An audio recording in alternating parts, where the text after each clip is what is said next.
Lesson number 41। अब हम start करेंगे रेडिकल्स एंड रेडिकेंट्स। आइए इसको मैथमेटिकली डिफाइन करते हैं और फिर with the help of examples इसको अंडरस्टैंड करते हैं। अगर हमारे पास n कोई भी पॉजिटिव इंटीजर है लेकिन n ग्रेटर देन 1 है, यानी n 2 हो जाए, 3 हो जाए, 4 हो जाए, सो ऑन, और a कोई भी रियल नंबर है, जब हम लिखेंगे x power n equal to a, तो ये चीज को हम इस तरह से लिख सकते हैं x equal to a power 1 over n, और x is nth root of a। For example जैसे हमारे पास x पावर 5 हो जाए, वो a हो जाए फॉर एग्जांपल, तो इसको हम इस तरह लिखेंगे x equal to a power 1 over 5 और x equal to 5th root of a।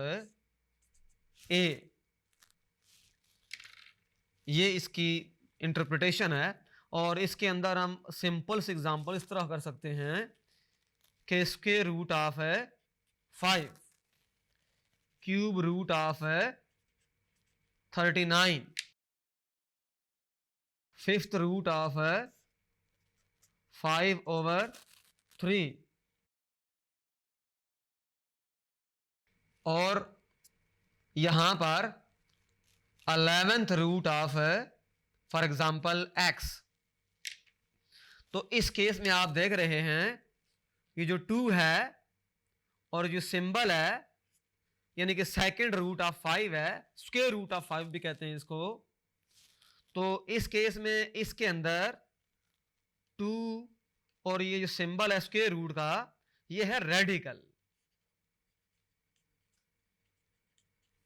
और जो 5 है हमारे पास वो रेडिकेंड है।